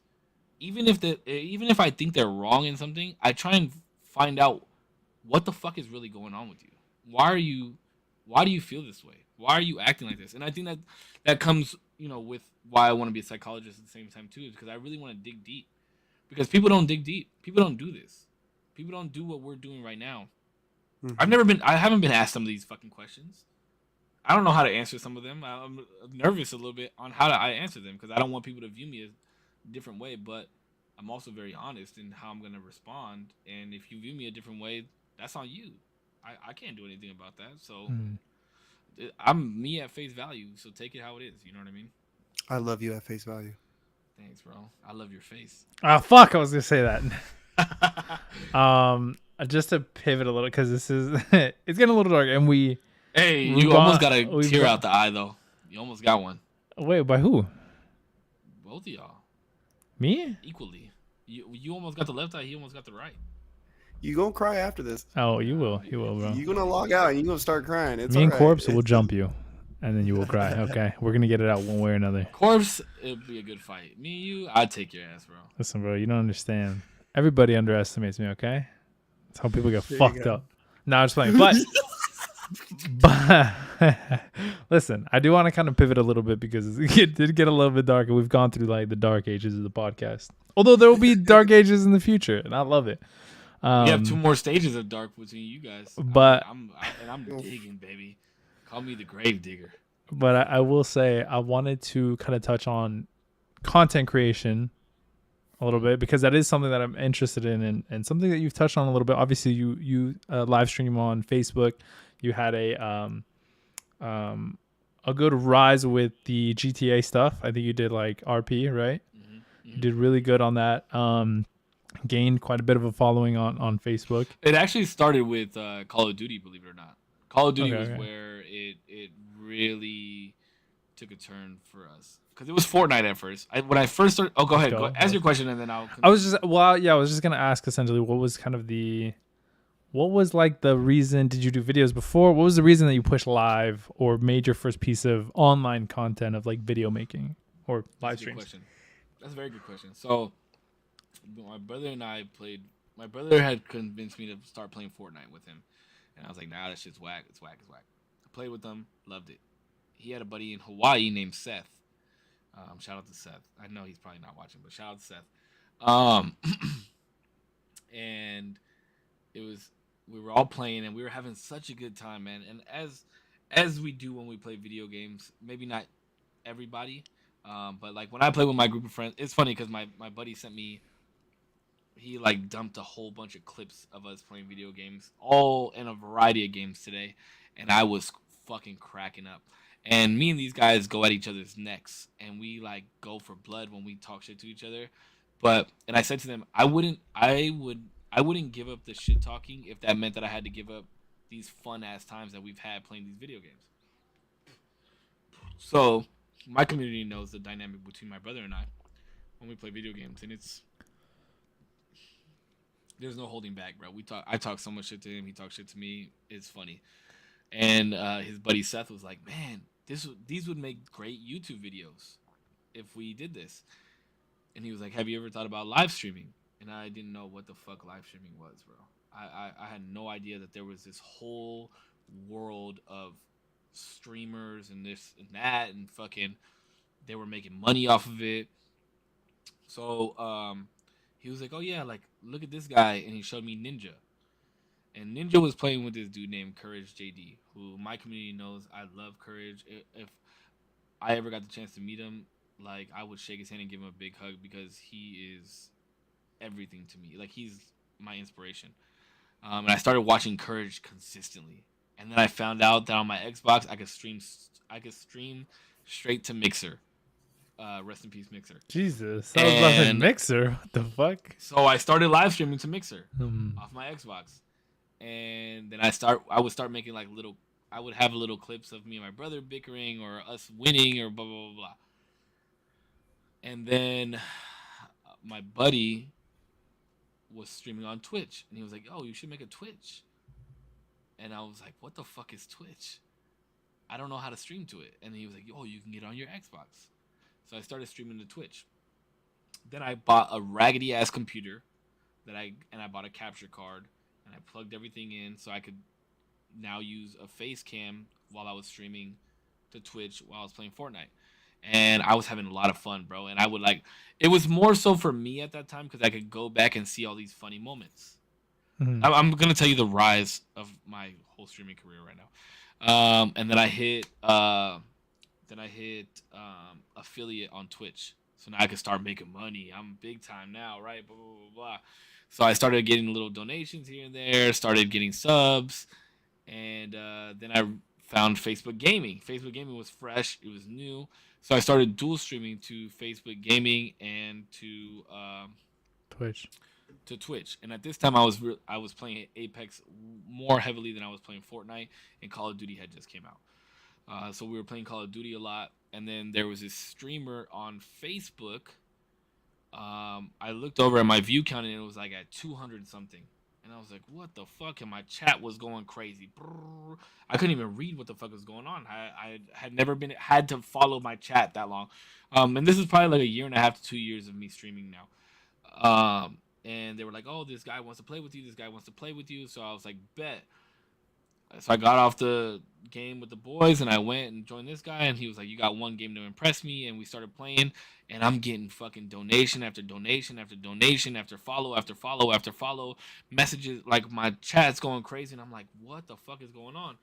And then so after that game with him, I was like, Facebook is where it's at. I liked the fact that I could see all these likes coming through. It's very engaging with the community.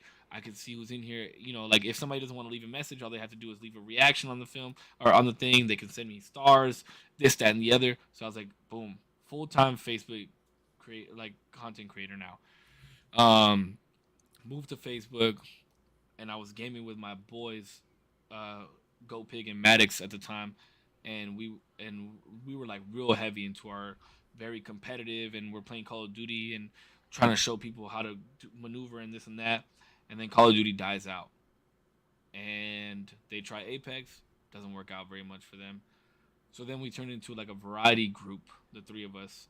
They had both streamed on Facebook for a little while as well, but my following kept growing and growing and growing, and then boom, I fall in love with GTA RP. I had a homie of mine hit me up, and he was like, "Yo, you need to try this. It's fun." Blah blah blah. So I created a character, and we were all just fucking doing dumb shit. And then we created a whole storyline of what was happening in this life.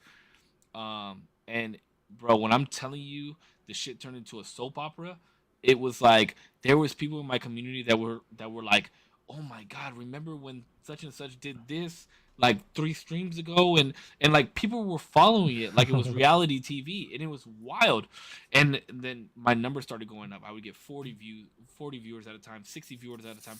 There was one point I was like 180 to 200 and something viewers at one time, and I'm like pretending to be somebody in this game, and it was wild. So I was like, I'm gonna ride with GTA RP as long as I can. But then I realized I was losing out in playing time with the two friends that I enjoyed playing with.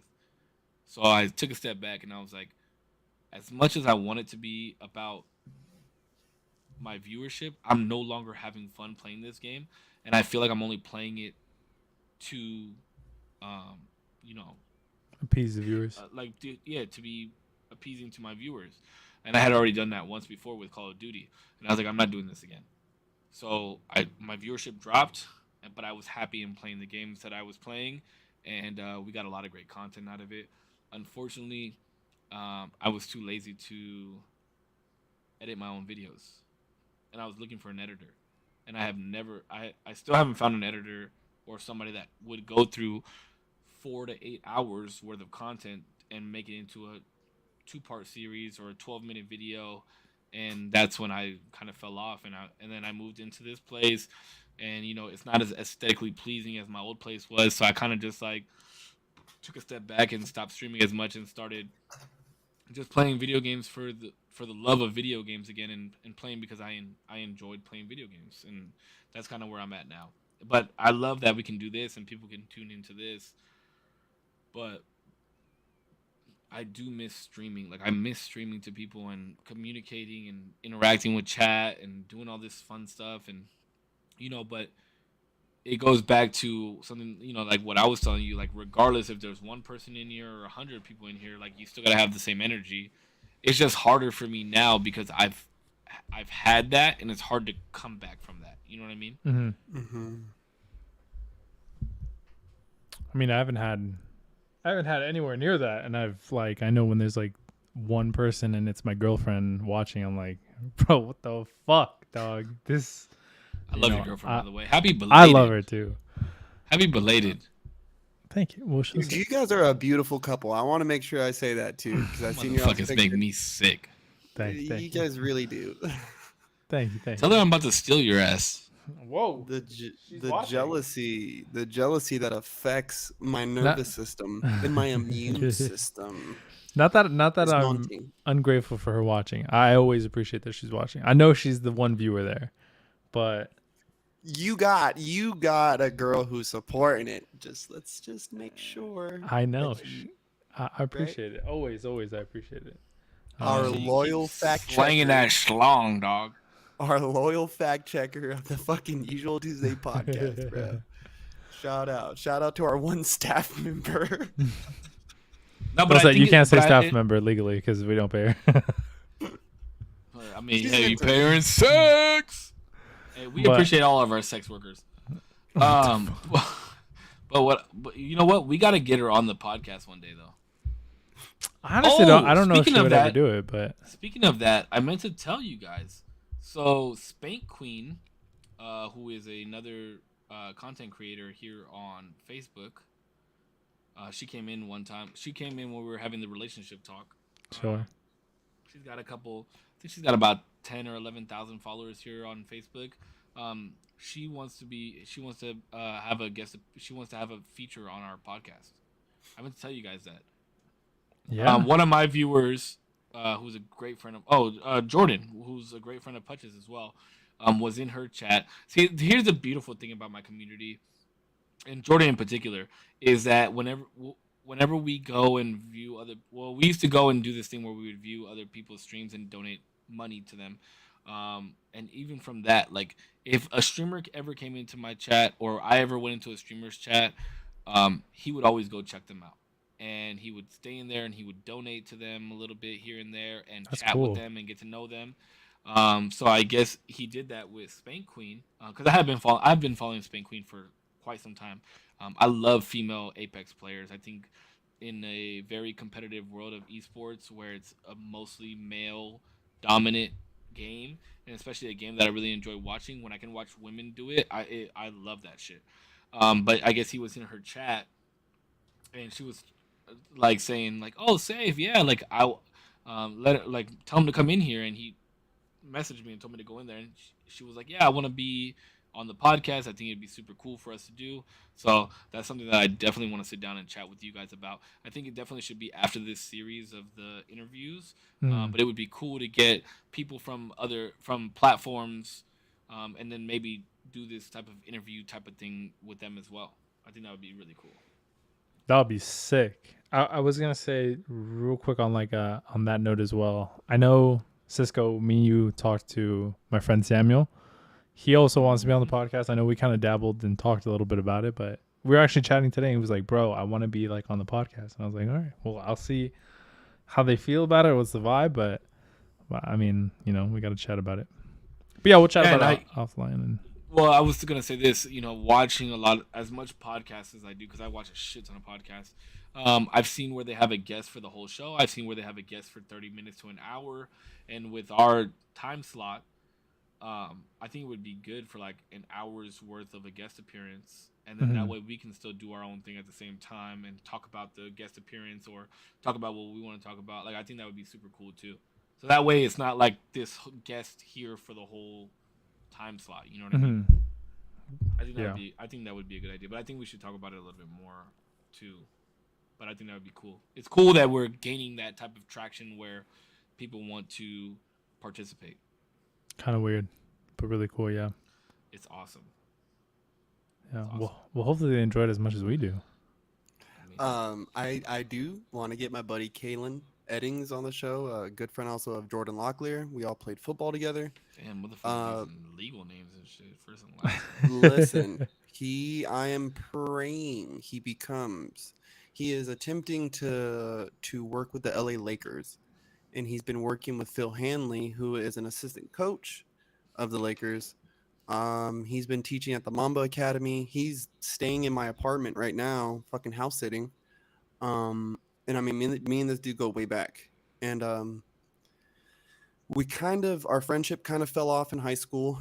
We just, I mean, from middle school, we had, 4 classes together every year, and then going into high school, we had no more classes. He was doing his thing with, basketball and all this shit. And I was just fucking off smoking weed, wrestling and shit, Sounds like me. Right. So it's like, but we've stayed in contact, and anytime I saw him, it was always good vibes. But he's insightful. He's got a lot to share. And yeah, offline we can definitely get some of this shit ironed out, details on scheduling and all this shit. But yeah, no, it's, you guys are vibrant. I want to make sure I say that to both of you, and definitely for you, Cisco. Your community has always been uber involved with what you do. I've seen that a lot more firsthand. Um, even considering like Jordan, like I would pop in to your stream, especially in the beginning, to like support, like, hey, I'm gonna support my man's stuff, share it, like it, all this stuff. And every fucking time Jordan's in that bitch, he's in there like swimwear, and I'm like, bro, like, That's my brother, bro. That's my I was brother. like, He's in here every day. He don't literally every time I fucking go live, he donates 50 stars off the bat like that. We talk every day. He's been adopted into our group. He plays video games with us now. Even when I'm off stream, like we play video games at least twice a week, maybe sometimes 3 times a week. I mean, that's my brother, bro. Like he knows all this shit that we're talking about right now. He knows like pretty much everything. Um, I mean, even to the point where I had like $5 in my pocket, and this motherfucker would be like, "Yo, here's some cash. I don't want it back. Here you go, bro." Like that's like to that point, bro. And like, not that it has to do anything with money, but it's just like the principle and the concept of that type of friendship. Like it means a fucking lot to me, bro. Like that's insane. You know what I and mean? I Off I of video games. I Off will of video speak to games, it. bro. I will speak to that because you like to say that we'll never see you cry and that you don't cry in front of people, but you have cried on a stream before. I saw it with my own eyes. I was Have I Damn. gonna cried let on stream before? I was gonna let you bring it up yourself, Have I but cried on stream before? there was a gaming stream that you were doing, and some dude who, I looked at his profile and I was like, he's prolific, right? Like he is in Oh, this that was bitch. the guy. That was the guy. Yeah, yeah, yeah. I did cry on stream. And you I cried on that I fucking did. stream, bitch. That was the one where, Oh bro. shit! Look. I'm not gonna fucking lie to you. You know how much Sorry, money I only made Bible. that stream? You know how much money How I much? made that stream? I probably made like almost $900 Damn. in like Bragging. 45 minutes to an hour on You're a just that sexist. stream alone. All But right. it was like they were happy tears. I wasn't like, but it was like, I think I have a clip of it somewhere. And I called my mom on the stream and everything, and that was cool. Was that the only time I cried on the stream? Jordan would know. Jordan, was that the only time I cried on the stream? I may have cried one other time. I think I cried on my birthday one year. I think I cried on my birthday one year. I think. I don't remember.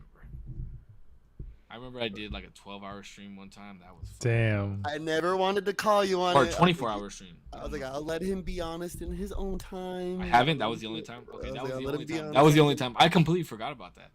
I completely forgot I cried. Yeah, that was the only time. No. I genuinely so long ago, bro. I've been streaming on this platform for like 3 years now. That's crazy. Yeah, 3 years, and I only have 1,000 followers. That's wild, huh? That's 1,000 more than somebody who's starting today, brother. It's literally 500 more than I have.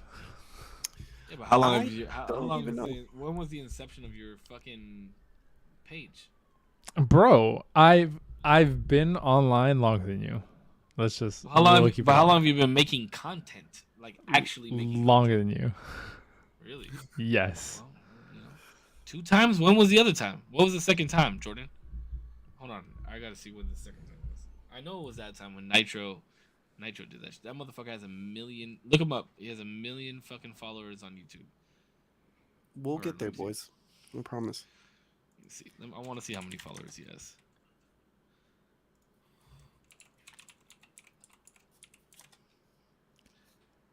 Yeah, 1.04 million subscribers on YouTube. That's crazy. That's the guy that fucking came in here and made it happen for me. Okay, you guys got anything else you want to bring up? You got 25 minutes. What? Here, let me answer some of these questions real fast. These Instagram questions. I got them. I got them written down. Oh, you do? Okay. Go ahead. Listen, I know you're gonna choose the wrong answer, so might as well just get it out of the way. Crunchy or smooth peanut butter? How do you fucking know?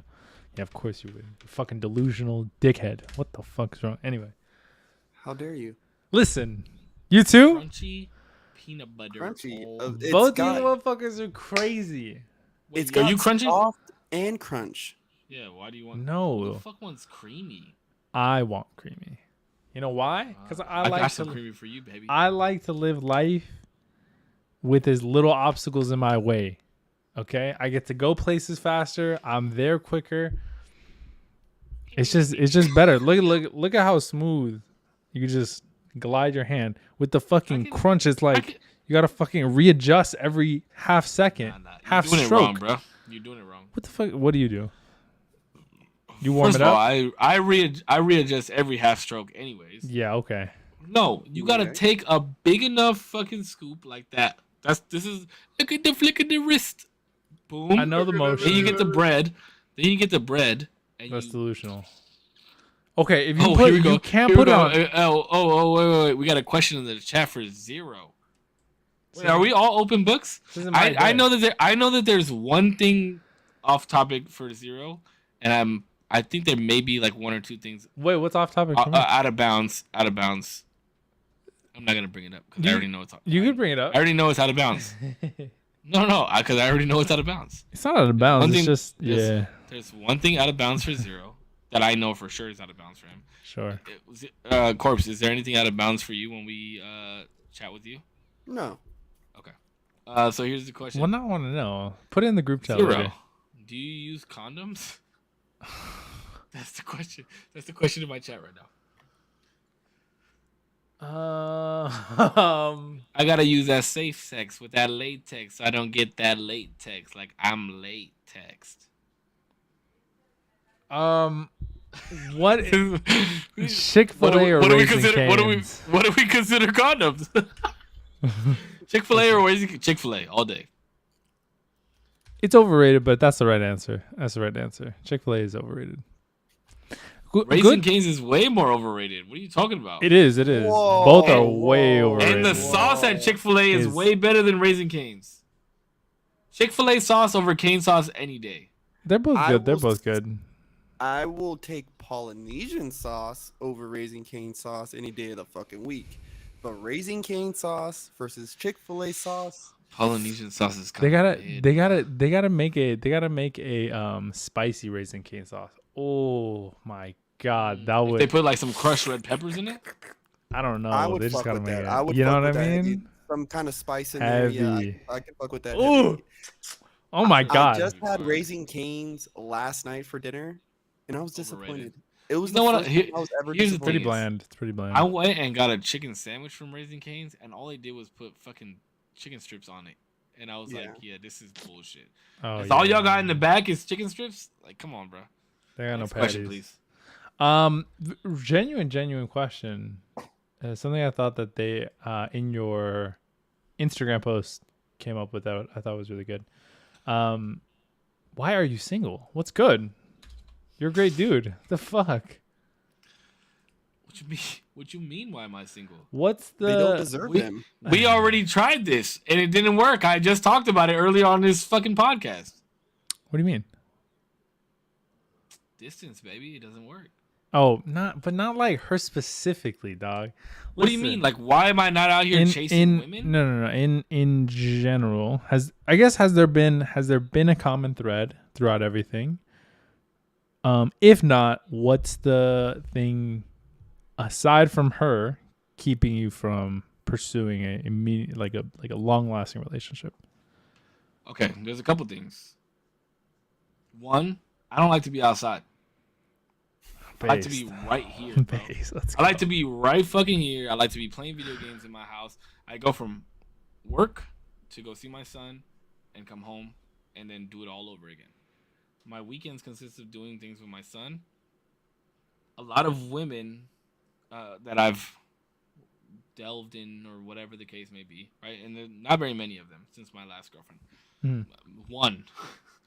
Um, but people seem to have an issue with my relationship with my son's mom, Sure. and I don't want to. When we talked about this before on the last podcast or the relationship podcast, right? Like, I don't want to keep putting myself out there when it's not necessary. I don't have to do it anymore, and I'm okay and I'm at peace with being single. I don't need to. I don't need a woman to solidify who I am. If the right person comes along, sure, maybe that's the case. But I'm no longer interested in going to seek. Like, I'm not interested in seeking that out. I've done that. And it doesn't work out in my favor, and I'm okay with that. I don't have anybody to blame for it. I don't need to second guess my thoughts on it. I'm okay with it. Cool. It doesn't work. It doesn't work. I'm cool with where I'm at right now, Hmm. and I'm okay with being single. Like, I don't need a woman doesn't define who I am or how I live. And shit, if there was a woman around, I'd probably have less time for you guys. Damn. What the fuck? Why would Fuck you that. say that? I mean, I wouldn't make less time for you guys, but I'm just saying, like, I probably gotta. how it would play out. I Moving on, gotta. Burbank. That's fucked up. Putch, now we know where we stand. What the fuck I was do. that? I I I hope he never. No, I'm just kidding. We fucking. Nah, nah. I'll do that. I hope he's alone for the rest of his fucking life. No, Yeah. How dare he? nah. What about you, Putch? Great podcast, Damien. Thank you. Thank you. Great. I think it's important because I can't help but like when I rewatch the podcast and I listen to our stuff, a lot of it I can understand where we're saying stuff in real lifetime. We're hearing these questions and we're having these discussions in 4K resolution, real life time, and it is very easy to be perceived and taken a certain way. And I would go tooth and nail for you guys, right? Because especially Cisco. Like I know Cisco, relatively well. Like he's my guy. You know what I mean? And so Mm. and you will get to the bottom of it myself, right? And I just never want people to take us out of context of this podcast. You know what I mean? And so to have the opportunity for Cisco to kind of explain who he is as a person, why he is the way that he is, and kind of show that side of him so people can be like, yo, like they're just having these conversations. These are real life conversations that we never get a script of what's being said. There's no punch list of questions that we're going over every week. So I Mm. think this is a great podcast to even have Cisco explain a little bit of his life. Like as he said it earlier too, he's like, yo, I'm kind of nervous. Like some of these questions I've never heard before. It's like, yeah, bro, like we're coming in real life, 4K, bro. And it's cool for me to hear this again from him. Some of this stuff I've never heard from him, and to see that vulnerability from him, and to see again, I've addressed him as Cisco because we're seeing Cisco right now, not Save. We're seeing Cisco at this moment, and And you know what? That's funny that you say that because with my community, I've always been very open with them and very real. And there's been times where I'll even stream for half an hour and I'll be like, sorry guys, like I don't want to be on camera right now, or I'm not even being myself right now, and I don't want to disservice you guys. Or there'll be times where I get home and I'm like, I cannot, like I don't even want to be in front of a camera, so I would like write a post and be like tonight guys, I can't do this. I apologize to you guys, to the people that watch or whatever, um, because I am like Cisco and Save are one and the same person to Yeah. me, Yeah. and I don't like I'm not here to put on a like I put on a face for the stream and we have a good time, but my face is always genuine. And if I can't come with it, then I'm not gonna do it. You know what I mean? And um, I've always been very open and honest with my community, and they know that, and they know how I am. And like as corny as it sounds, but they are like an extension of me. So when we would go into other people's streams or even support, like there's people from like I think Kelly has every single piece of Corpse Collection merch that Corpse has ever dropped. You know what I mean? So when you have people from my community that do that type of shit and they are an extension of me, I want to make sure that I'm the best version of myself to give them, so that they continue to be that best extension of me. You know what I mean? Like, Mm-hmm. this is a community that, and this is what I used to tell them all the time, and I haven't said it in a long time, but they built this community. I just sit here and play video games. I just sit here and talk shit with my friends and have fun and laugh and scream and get mad or get scared or do all this shit. They're the ones who are chatting with each other or chatting to me and have created this, this community of little fucking minions and grunts or whatever the fuck you want to call them, that just they take on their own life and their own persona. There'd be times where I'll be playing video games and I'm not even paying attention to chat, and they're having their own fucking conversation. So I'm just the glue that holds everything together. Mm-hmm. Well, there's a reason why, and I like that you said Save and Cisco's the same person, and it's how I always do my little sign off. It's important. It's important. I'm glad you said it though, because I hope what I say later resonates. I'll keep that in mind. I'll keep it in mind. I think that's No, true. I think you got time for, like two more questions, Zero? I have one that pinged when you started talking about like, oh, sometimes I'll stream for like half an hour, and then I'll be like, oh, you know what? I don't want to be on camera today. There's something that happened earlier in my childhood, and I'm drawing for this question on my own perception. For a long time, until embarrassingly probably until after high school, I viewed my parents. No, I viewed my parents as like superheroes, just like, and maybe even sometimes I still do, just like perfect humans, right? Like unable to do any wrong. They've never had a bad day, especially my mom. When you're in the mix of like raising Peanut and things like that, are you thinking, or will you ever have the days or the talks where like, you know what, today I don't feel too good? Because I feel like growing up, I never heard these conversations with my mom or my dad, and that's why I feel like it does feel so supernatural to be around. Well, when I was a kid. Now I know they have like shit days, and my mom told me about things that were happening in the background that I just never knew. That in the moment, if she told me, I feel like it would have grounded her a lot more in my head to be like, oh, you're human. Like, you get bad days. You're not happy all the time. You know what I mean? Are you talking about with Peanut? Yeah, I'm saying like in the midst of like raising Peanut, are you thinking about like having those days and being honest? Not that you would lie, but like honest with them and just be like, you know what, like today, I'm not doing too well. X, Y, Z. Are you talking about when he gets older or now? Even now, just like Never. not like necessarily breaking down, like crying and like being hysterical or anything like that, but just like letting him know, like, right now I'm not like at 100%. Maybe I'm like 80, 70. There'll be some times where I'll be like, can Daddy chill for 5 minutes because I just got home and my back is really hurting.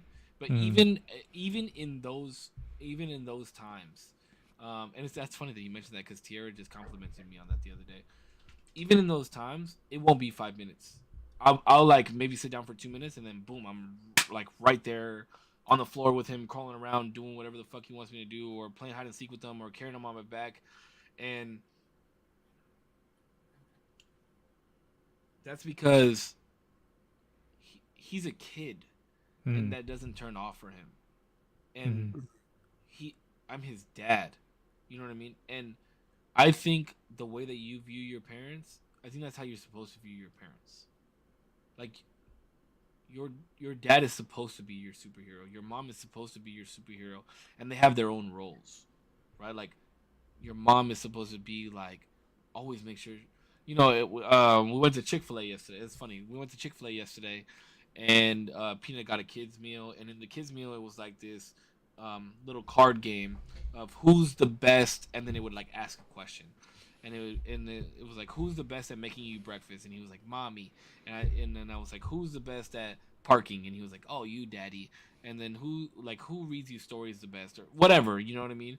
And it's like, you're supposed to be those things for your kids. And just because you're tired, like, your kid is not like, That's not an excuse for your kid, because your kid doesn't understand the concept of work yet, right?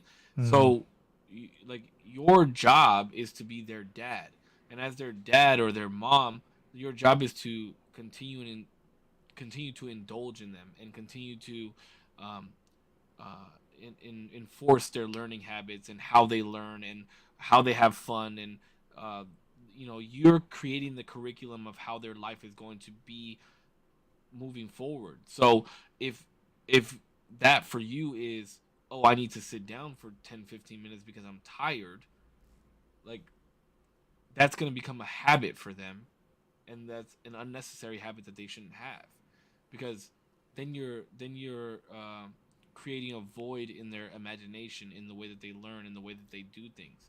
Now, if you're sitting down and you, like, if, say me for instance, right, if I'm tired and I want to sit down, then I should sit down with him with a coloring book or with a story book or with a learning book, and we should go over things together. But I shouldn't just be laying down and on my phone. I shouldn't just be laying down and watching television. I should always be engaging with him in every minute that I have with him, because our lives move too fast, and there's so much to do in such a little amount of time, and they grow up so fast and so frequent. It's hard to slow that down, and there is no slowing it down, and you'll understand when you have kids that there is such little time to not be wasted. You know what I mean? Mm. Mm-hmm. No, that makes So sense. no, I don't. And the difference is with streaming, I choose to do this. As a father, that is my life. Like, I'm not saying I have to do that, but it is my life. It's what I've chosen to do. Mm. This is just a something, a hobby that I enjoy doing, where I can't just turn off being a dad. Yeah. Mm. You know what I mean? Yeah. That's That a was good good. question. Thank you. Thank you. No, that was really good. I just thought maybe like, what about when he's older? You think you'll kind of change It that never as he? turns off. I told my mother when I had Peanut, he was probably 2, 3 years old. I said, I know why you're always tired now. I know why you don't sleep as well as you used to before you had me. Because it doesn't turn off, bro. If something happens in the middle of the night, I need to be there. That's why I don't get drunk very often anymore. Because if I need to go somewhere and I need to do something and be there for him, I have to be there for him. You know what I mean? Yeah. So that's a very good question, though. I haven't really expressed that. I haven't really expressed that socially. That's a good one. Thank you. Thank you.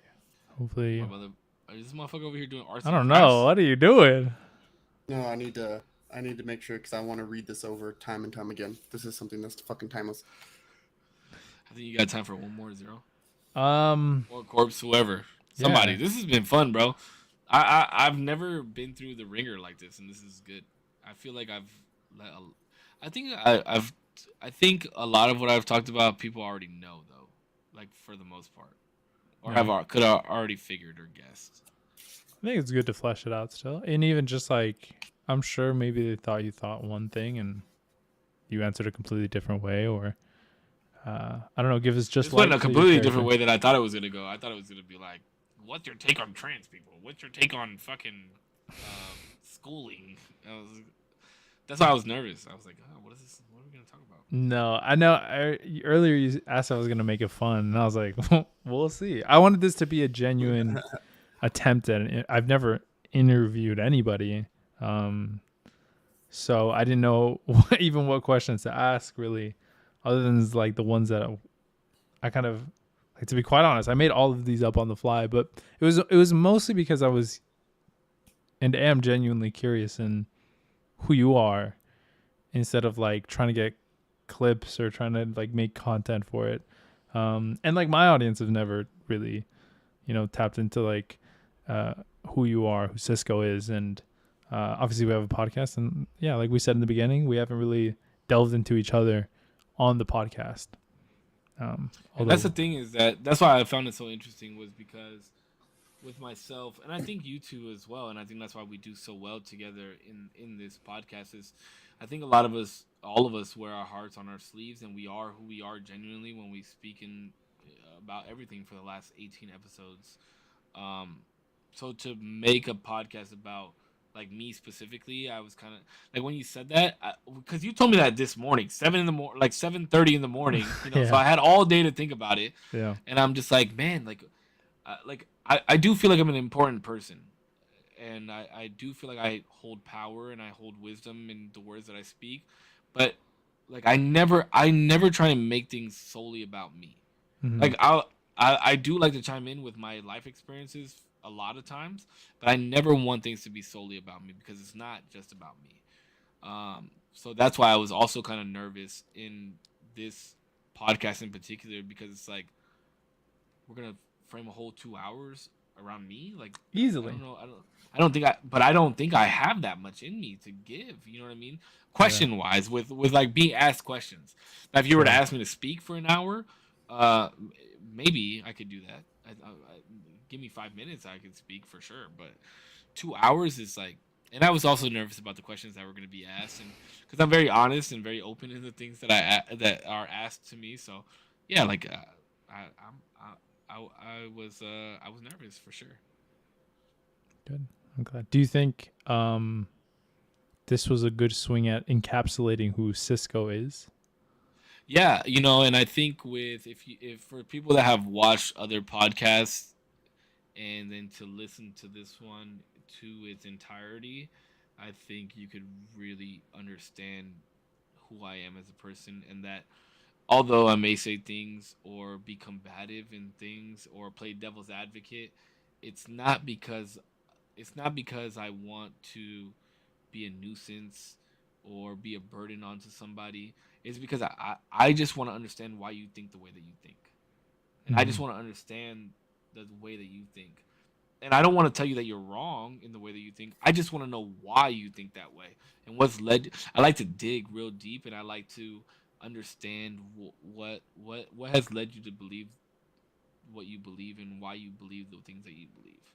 Um, and it always comes out of a place of love, and we all know it's love with each other because we always texted to each other. I mean, even last week, Putch he sent me a voice memo and shit, and was apologetic about some things that he didn't need to be apologetic about. But that's why I know that this is a good thing that we're doing because it comes out of a place of love and being genuine, and a little bit of bigotry here and there, but True. uh, Babes. but yeah, man. I mean, this is. I couldn't have picked two better people to do this style of podcast with, and I'm very grateful and happy, and I appreciate you guys very much, and I appreciate you, Zero, Damien, for even thinking of this concept because although I do feel like people care, like this is you showing that you care about what people like what people think about me. You know what I mean? Mhm. Because you wouldn't have put me in this position if you thought I was a piece of shit, and you wanted people to see how big of a piece of shit I I would was. expose the fuck out of you. Yes, I would. No, I'm just kidding. But you know what I mean. Like this is in the way that I view it. This is a way for you to be like, hey, I want you guys to understand how real and loving this person is, and I Mhm. want you guys to see it based off of the questions that you asked me tonight. Like this is you just showing people like, hey, this is who he is, and he's a real fucking person and a loving person and a genuine person, and this is what I want you guys. I want you guys to see what I see, type of thing. You know what I mean? And I Mhm. appreciate you for that Yeah, 100%, man. because not a lot of people get me, bro, and especially not a lot of people get me naked either, bro. But Wow. you definitely could. Wow. Okay. Well, listen, we got 2 minutes. I think that's enough for about closing statements. I think that's a good place to wrap up anyway. So do you wrap it up? Yeah, I'll start, and then I think Putch has. Wait, stop. I think Putch has something amazing to tell us. So let me start off by saying thank you, Cisco, for entertaining the idea and being such an amazing, even speaker on just like everything. You're super raw on everything you were saying. Did I say a lot? And I don't think so. I think you were good. I think you articulated your points clearly, gave us a good history on who you are and what you're like. I'm gonna need the clips, dog. Yeah, I'll find the clips. I I've been know, asking bro. for I clips for know. 2 weeks. This was a really good episode, though. I feel like I can get some definite clips off of this. So, Mm-hmm. thank you so much for entertaining the podcast and the idea of it. Thank you so much, Corpse. For being a part of everything. You've contributed a lot to not only every podcast before, but this one as well. And building off of the questions that I had. And thank you everybody for watching. Everybody in Corpse's community, Save's community, and my own community. Whether you're watching for a minute, a second, or an hour, or the full 2, I appreciate you. So thank you. Yeah. Guys, we are building a strong covenant here. Yeah. And there's the saying is blood thicker than water, which is not the full saying. The saying is that the blood of the covenant is thicker than water of the womb. And it speaks to the effect of the people that you keep around you, right? That is your covenant. And I've been big on Exodus. I've been big on the stories of Moses. Um, and I sent Damien a clip of a guy who was giving lecture on this, and I had to go find the scripture, and it goes, God speaks to Moses and he says, "My presence will go with you, and I will give you rest." And Moses says to him, "If your presence will not go with me, do not bring me up from here." And later on in the scripture, God speaks to Moses and he says, "Behold, I am making a covenant. Before all your people, I will do marvels such as have not been created in all of earth or in any nation. And all the people among whom you are shall see the work of the Lord. For it is an awesome thing that I will do with you." And guys, I've always believed that when 2 men are in accord, that God is present. And thankfully enough, there's 3 of us. Yeah, and I am very, very thankful for this covenant that we are building here. I'm thankful for your guys' friendship, right? And the biggest thing is that Moses knows God's name. He's revealed God's name in the scripture, and I know you guys by name. Yeah, you guys may go by other aliases, but I know your name, your given name at birth. Yeah, and I'm thankful for the covenant, and I'm thankful for your guys' life, and I hope that it's a prosperous one. Thank you. Appreciate you guys. Much love. Yeah. So, Hell yeah. I will close it out since it's all about me, baby. No, but I appreciate you guys. Thank you guys for allowing me to speak my piece, and I'm so excited to hear and see what we come up with for you guys, and for allowing our communities to really understand where you guys come from as well, and how we delve into each other's minds from here on forward, and what the communities see from that. So to Zero's community, to Corpse's community, thank you guys so fucking much for tuning in. Whether you are here live or whether you're listening to this on the recording, I appreciate you. And to my community, you guys are the absolute best. Thank you guys for rocking out with us. This has been another Usual Tuesday. We'll see you guys next week. And as always, you guys stay healthy, stay happy. I love y'all. Keep smiling. And we'll see you guys on the next one, all right? You guys have a good night. Alrighty. All right, boys, love Be y'all. safe, guys. I love you guys, bro. Y'all Peace be out. safe. Much love. Bye. What guys? Holy shit. What amazing human beings. Amazing human beings. Listen, I hope you guys enjoyed the podcast. That was really good, if I do say so myself. Not because of anything I did, just because of the absolute sick dynamic we all had. That was an amazing podcast. I do have to go to sleep. Unfortunately, I had to go to sleep. So really sucks that I missed most of this. I'm really sorry, Jonathan. It's okay. You can go back on the recording, watch it. It's definitely one that I want to push a little bit more, because this was a really good episode. I need to download this shit ASAP and get it up and running. Where's the gaming streams? They're on. I actually have to move this week's gaming stream to Friday. I think me and Stolly will be playing Minecraft. We'll see. I'm gonna reach out to her and see what's up. Exodus is the best story in my opinion. True. Exodus is a lot of great stories, from what I remember. Actually, I shouldn't say that. I'm gonna play Minecraft. You too, nerd? I don't know if we could play together though. One of the Thursdays I have off and you're moving it Friday. I'm so sorry. I'm watching Teenage Mutant Ninja Turtles on Thursday. That's why I can't do it. I gotta watch this W movie. Motion was going off about it in the Discord. So I have to. He said it was a really good. TMNT is amazing. I have to watch it. It looks like a lot of fun. So I'm excited. All right, everybody. I have to dip. Be safe. Have fun. Thank you so much for tuning in. Never mind what? Alrighty. Be safe, guys. Thank you so much for watching.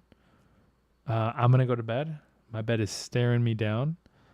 I'm out of here. Be safe. Peace. Thank you so much. Bye.